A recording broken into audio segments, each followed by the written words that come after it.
There was a stillness to Hallberg International's headquarters that morning, the kind of quiet that hummed beneath the buzz of fluorescent lights and the rhythmic clatter of keyboards. The polished marble floors gleamed with the sterile pride of corporate perfection, and the air smelled faintly of coffee, toner, and ambition. Employees moved with brisk efficiency, their eyes glazed with focus or fatigue, sometimes indistinguishable. At the heart of it all, among tailored suits and confident strides, a janitor pushed her cart silently down the corridor. Denise Atwater had become part of the building's furniture, reliable, unremarkable, invisible. 13 years of sweeping up coffee spills, disinfecting restrooms, and emptying out trash bins left little room for anyone to wonder who she was beyond her uniform. No one asked about the woman beneath the gloves. No one needed to. In their minds, she was just Denise, the janitor who smiled politely but never lingered. A fixture, a shadow. But that morning, everything shifted, quietly at first. She was mopping near the main lobby when a group of international visitors approached the reception desk, clearly agitated. The receptionist, flustered, struggled to understand them. Mandarin, Spanish, French, voices overlapping in a cloud of confusion. Denise paused, her hand tightening around the mop handle. She looked over, hesitated. Then, almost instinctively, she stepped forward and spoke. Her voice, calm and precise, cut through the disarray. First in Mandarin, then seamlessly transitioning to Spanish, and finally French, each word rolling off her tongue with the natural ease of someone born to all three languages. The room fell into stunned silence. The guest stopped mid-sentence, blinking in disbelief. The receptionist looked like she'd seen a ghost. And then came the moment. Jonathan Kellerman, the CEO, had been walking through the lobby, half absorbed in a phone call, when he heard it. Denise, in fluent, unaccented French, gently guiding one of the guests toward the elevator. He stopped in his tracks. His call faded into a blur as he watched her. A woman he had passed 100 times, never once really seeing her, was now speaking in a tone that belonged in diplomatic circles, not janitorial closets. It wasn't just the words. It was the way she carried them. With elegance, with dignity, as though the weight of invisibility had never touched her. Jonathan stood there for a long moment, something flickering behind his eyes. Confusion, curiosity, and perhaps a hint of shame. That he, the man who claimed to know every corner of his company, had overlooked someone like her for over a decade. He didn't know her story. He didn't even know her last name. But in that instant, he knew one thing with absolute clarity. Denise Atwater was not just the janitor. And something about that truth unnerved him far more than he expected. That evening, the city outside Hallberg's glass tower melted into a tapestry of orange and steel blue, the skyline flickering with the hum of traffic and office lights that never quite turned off. Jonathan Kellerman stood in his executive suite, staring out at the world below, but his thoughts were nowhere near the horizon. He held a glass of scotch in one hand, the ice clinking softly, almost rhythmically, though not soothingly. He hadn't spoken to Denise after the incident in the lobby, hadn't approached her, but he had watched, quietly, observed her as she returned to her cart and resumed her work as if nothing had happened. No pride, no visible embarrassment, just the same composed silence, the same graceful detachment, like it had been nothing at all. But for Jonathan, it had been everything. That night, he did something he hadn't done in years. He accessed employee records himself. The system was cumbersome, outdated in its interface, but it still served its purpose. A few keystrokes brought up the internal directory, and he typed, Atwater, Denise. He expected a short file, a hire date, a few performance reviews, standard protocol for low-tier staff. Instead, what appeared before him made his breath hitch. Full name, Dr. Denise Margot Atwater. Previous employment, United Nations Conflict Negotiation and Strategy Division. Education, PhD in Political Science, École Normale Supérieure. Languages, English, French, Mandarin, Spanish, Arabic. Intermediate. Asterisk resigned from UN post, 2010. No reason provided. The screen seemed to blur as his eyes darted across the lines. This wasn't just a well-educated woman. She was a scholar, a diplomat, someone who had once stood in war rooms and parliamentary halls, possibly even brokered peace across nations. What the hell was she doing scrubbing floors in his building? He sat down hard. The leather chair creaked under the sudden drop of his weight, but he barely noticed. A dozen questions raced through his mind, each more illogical than the last. He tried to rationalize it. Maybe she had burned out. Maybe she had a breakdown. Maybe she had done something unspeakable and was hiding from it all. Or maybe, just maybe, his world, the sleek, manicured universe of Hallberg International, had missed something profoundly human and tragic hiding in plain sight. That night, sleep came in fractured pieces. He kept seeing her face, not the one he'd glanced at in elevators or passing hallways over the years, but the one he saw today, calm, present, subtly fierce. He imagined her standing at a podium, delivering a speech in Geneva. He imagined her in a refugee camp, translating urgent pleas into policy. And he imagined, with a strange knot tightening in his chest, what kind of heartbreak or loss could drag someone from that life into janitorial obscurity. The next morning, he arrived earlier than usual. The building was still stretching awake, lights flickering on one by one, the air heavy with the anticipation of another corporate day. He waited by the back corridor, near the service elevators. He didn't have a plan, just a name, a file burned into his memory, and a feeling he couldn't shake. When Denise appeared, rolling her card as always, her expression unreadable but not unkind, he stepped forward. "Dr. Atwater," he said, his voice quieter than he intended. She stopped. Her eyes met his with a flicker of something, recognition, yes, but not surprise. If anything, it was resignation. As if she had been waiting for this moment all along. "I was wondering," he continued, "if you might have a few minutes." She studied him for a second too long. Then she nodded, slowly, setting her mop aside. And just like that, the illusion shattered. The story everyone thought they knew began to unravel. They sat in the quiet break room, a sterile space that hadn't changed in years. White walls, humming vending machines, a table with a peeling laminate surface, and the scent of disinfectant clinging stubbornly to the air. It was not the place one would expect to hear the story of a woman who had once advised diplomats and studied the fragile fabric of peace in the most volatile corners of the world. And yet, Denise chose that space, perhaps because it reflected the humility she now wore like second skin. Jonathan sat across from her, his posture unconsciously careful, as though afraid to intrude too deeply, too quickly. Denise didn't touch the tea he had brought her. Her fingers were still, folded neatly in her lap. She stared for a moment at the wall beyond him, then spoke.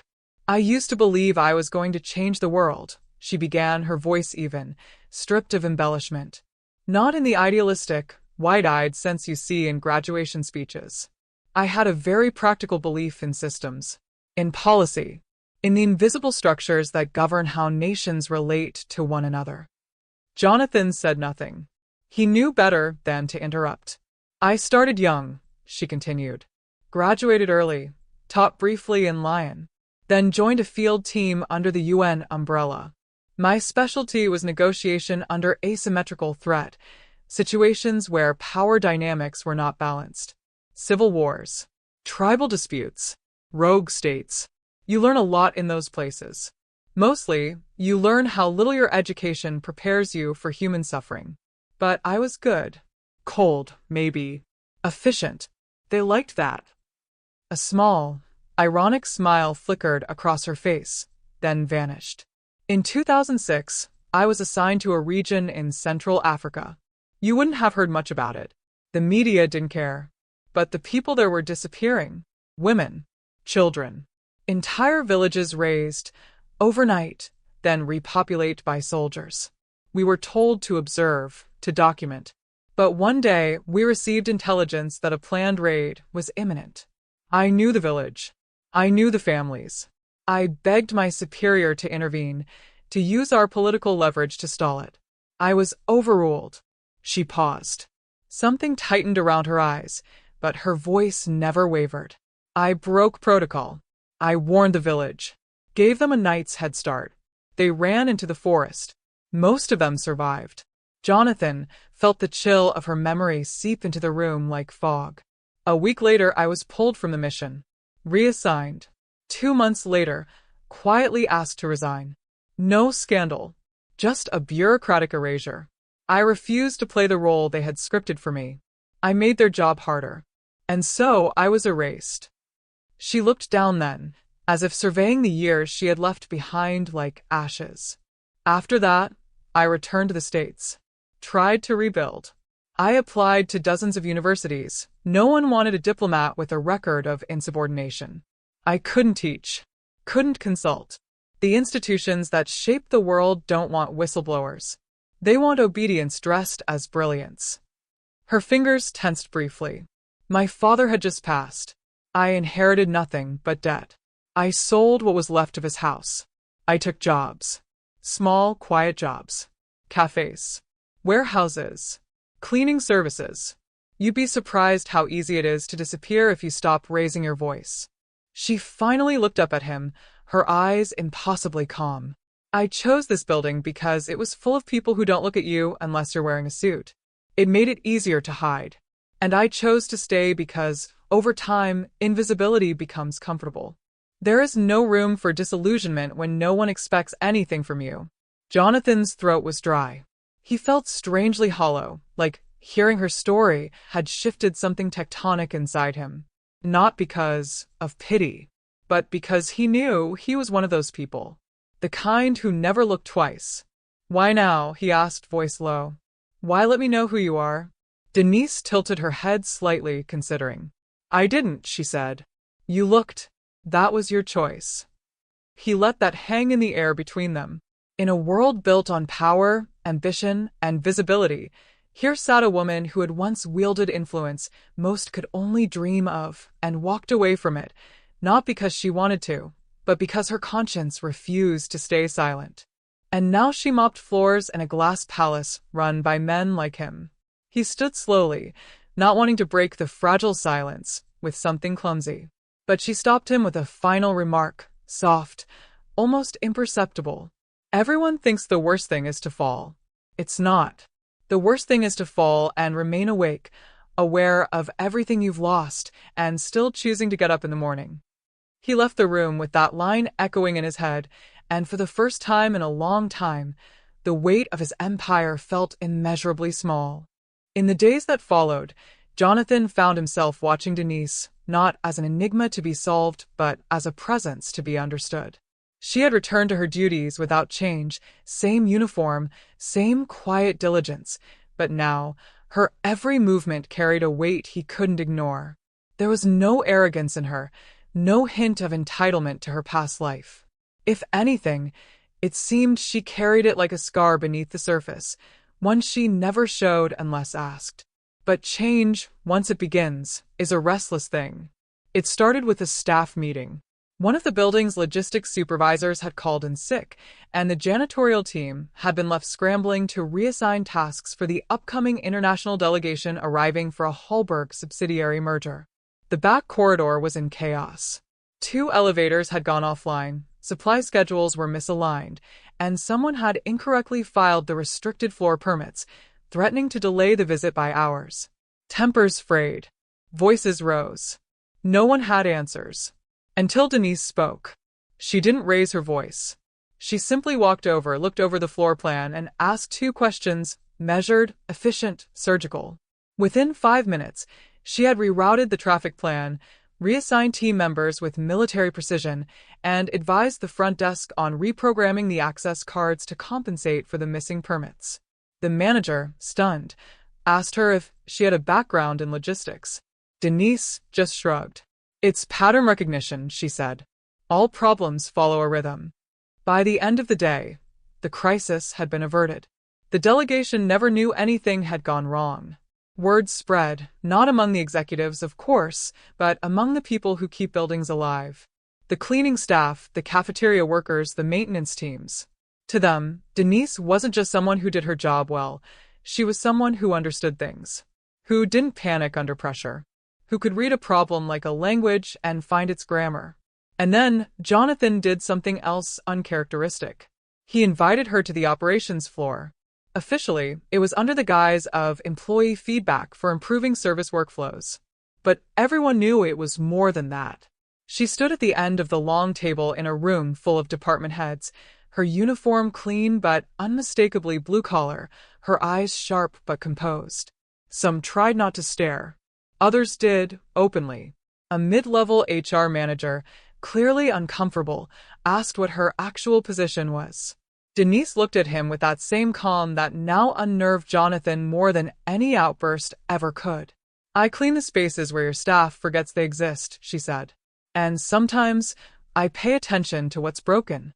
And then, without fanfare, she pointed out 3 procedural inefficiencies in their logistics system, 2 of which had cost the company over $50,000 in avoidable overtime across the past quarter. She didn't cite figures from a spreadsheet. She knew them, because she had lived them, moved through them, collected them like puzzle pieces as she pushed her cart through silent corridors and overheard fragmented complaints that others ignored. There was silence in the room. Not hostile, not even defensive. Just the uncomfortable stillness of people forced to confront a truth they had not expected. Denise never asked for credit.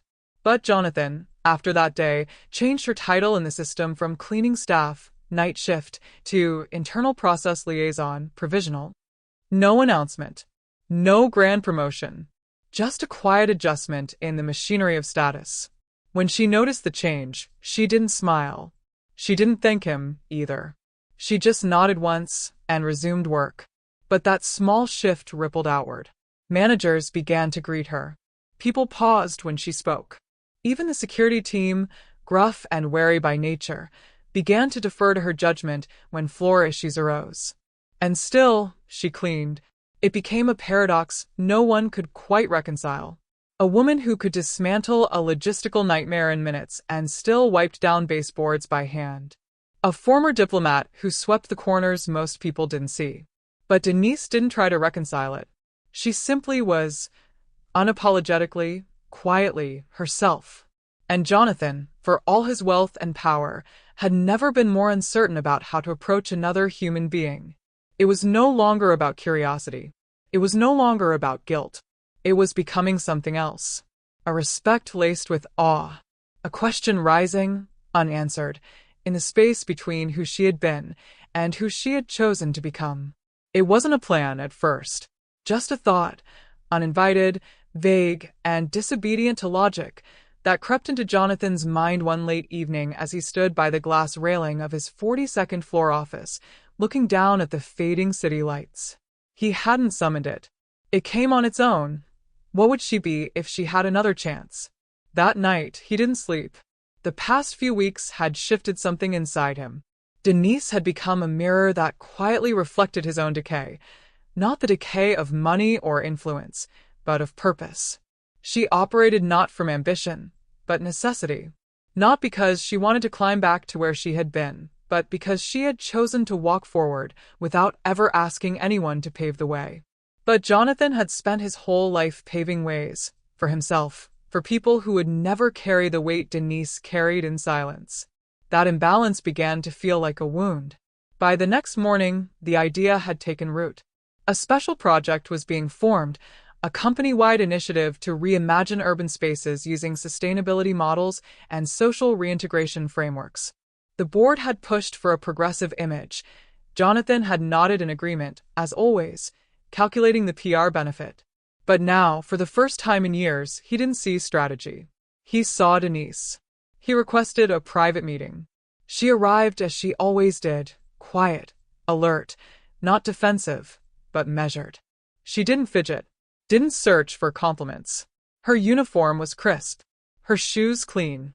There was a steadiness about her, a restraint honed by years of being both underestimated and unseen. He gestured for her to sit. She did, slowly.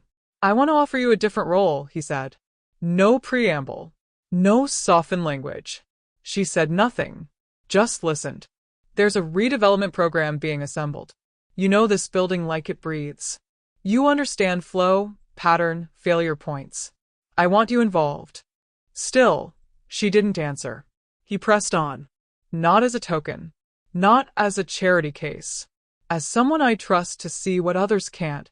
You've done more to stabilize the operations of this building than 3 of my senior managers combined. The pause that followed was thick with implication. Denise finally spoke, not out of gratitude, but precision. What would the role entail? He laid it out. Field assessment, team management, policy input, and after 6 months, potential directorship over one of the new sustainability departments. The pay would be 10 times what she earned. The hours brutal. The scrutiny inevitable. He didn't sugarcoat it. And then she asked a question that hit him harder than any negotiation tactic he'd ever encountered. Why me? He didn't answer immediately. Because he couldn't lie. He couldn't say it was just her competence, though that was true. It wasn't just her past, or her insight, or even the debt he secretly felt toward her. It's not just because you can do it, he said quietly. It's because I think you'll do it for the right reasons. And because I owe the world a version of myself that would have made space for someone like you a long time ago. For a moment, Denise looked away. Her eyes flicked to the window, toward the skyline that she used to belong to, in a life so distant it might as well have been fiction. Her face didn't betray anything. Not longing, not hope. Just the stillness of someone weighing the cost of belief. Then she nodded, once. I'll do it. But I'm not climbing back. I'm moving forward. There's a difference. And with that, she stood. The days that followed moved like a quiet revolution. Word trickled out that a woman from the janitorial team had joined the executive wing, not as decoration, but with authority. Reactions varied. Whispers rose. Some questioned her legitimacy. Others mocked her past. But none could deny her presence. She wasn't loud. She wasn't showy. But in meeting rooms, she listened with a precision that made people afraid to speak in half-truths. She asked questions no one had the courage to ask.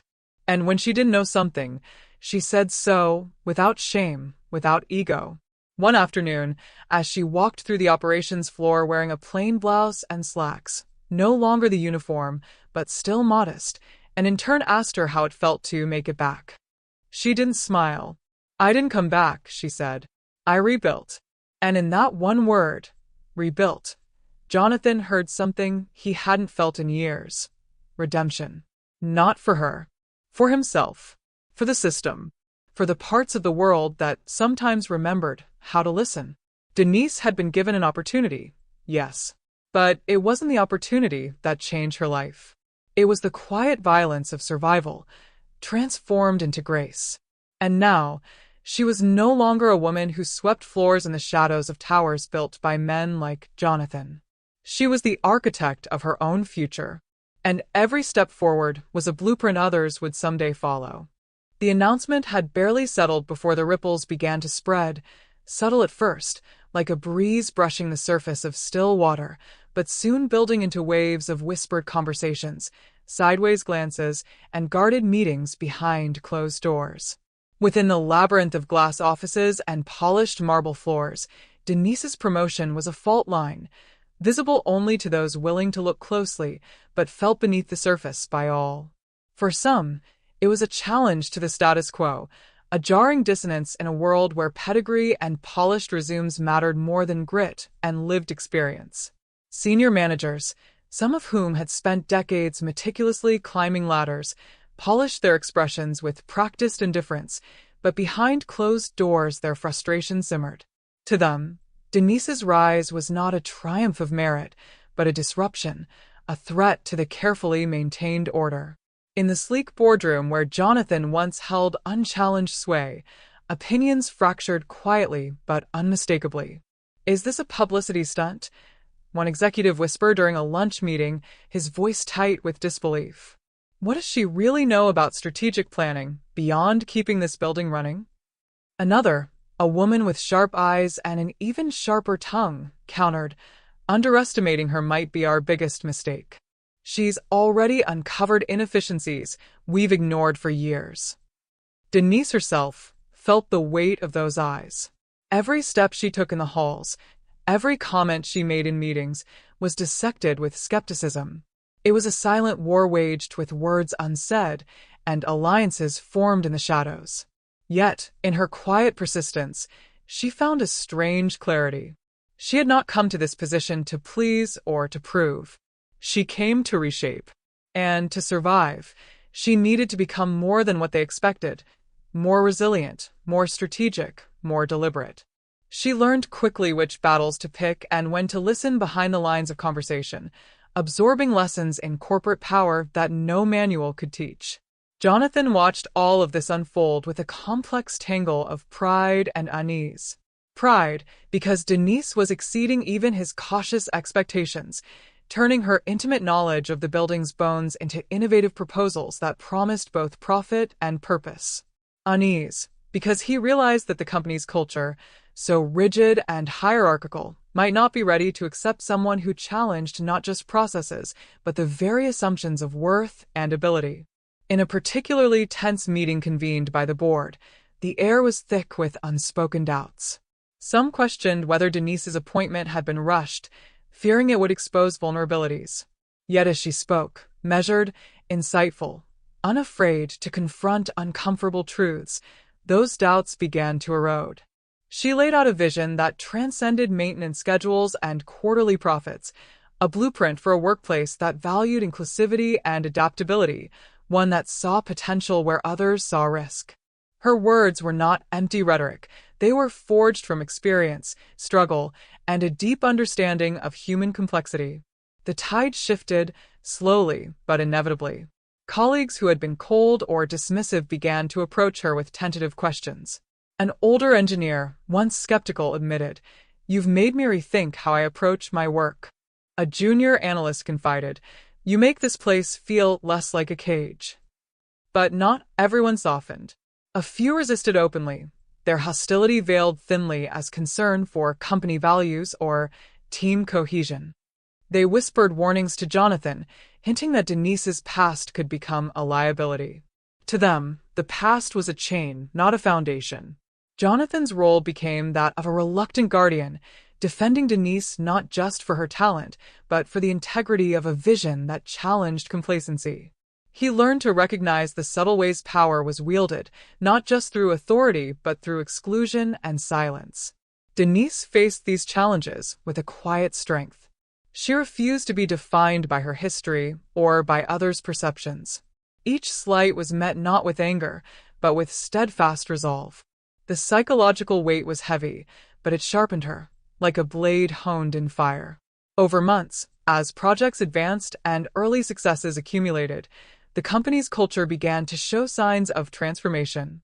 Meetings grew more open. Ideas flowed from unexpected voices. The hierarchy, while still present, started to bend under the pressure of change. For Denise, this was more than a professional victory. It was the reclamation of identity, the affirmation that who she was, past and present, could coexist without shame or apology. And for the company, it was a fragile step toward a future where merit was not measured solely by pedigree but by courage, insight, and resilience. The journey was far from over. The path ahead would demand more than skill. It would demand a profound reshaping of hearts and minds. But for the first time in a long time, there was hope. Not just for Denise, but for everyone willing to believe in change. Denise stepped into the vast conference room, feeling the weight of every eye subtly tracing her movements. The sleek tables, the polished floors, the quiet hum of voices all seemed designed to remind her of the worlds she had left behind, the worlds she had been forced out of. Yet this time, she was no longer an outsider, no longer a silent observer. This was her space now, a crucible where she would either forge her new identity or be consumed by the legacy of her past. Her heart beat in a rhythm that balanced anxiety with determination. She reminded herself that every glance of doubt, every whispered skepticism, was not a barrier but a challenge she had chosen to accept. The voices in her mind swirled. Are you ready? Can you really belong here? Or are you still just the girl who swept floors? She met those voices not with denial, but with a sober acceptance of their existence. They were remnants of old wounds, but no longer chains. As the meeting commenced, Denise listened intently, absorbing layers of strategy, financial jargon, and corporate ambitions that had once seemed foreign to her.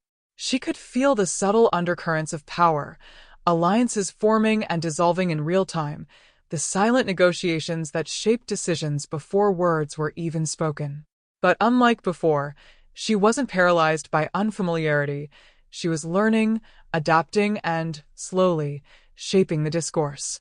When it was her turn to speak, her voice was steady despite the tightness in her chest. She brought insights born from years of frontline experience, knowledge of the building's workings that no glossy report could capture. She questioned assumptions and suggested alternatives, not with arrogance, but with a clarity that disarmed even the most skeptical.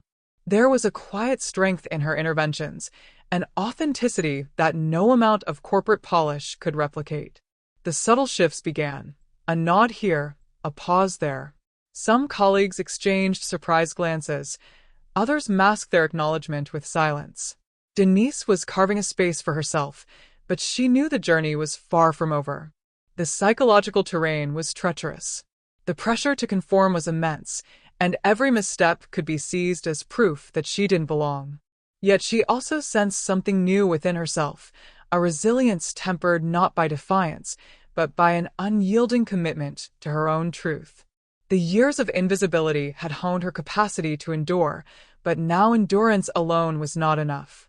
She needed to assert, to influence, to transform. Outside the conference room, the building itself seemed to respond. The hum of machines, the rhythm of maintenance crews, the pulse of daily operations, all these were the heartbeat of a world Denise understood intimately. She was no longer on the fringes. She was a vital part of this organism, a conduit between the tangible and the strategic. At night, exhaustion came in waves.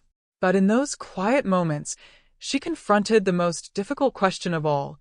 Could she fully reconcile the woman she had been with the woman she was becoming? The answer was not simple. Shadows of past pain lingered, yet within them flickered the first light of renewal. Denise's entry into this new environment was more than a professional transition. It was a psychological rebirth, a testament to the power of survival, transformation, and the unspoken courage it takes to claim one's place in a world that often refuses to see you. And as the days turned into weeks, that place, once unimaginable, slowly began to feel like home.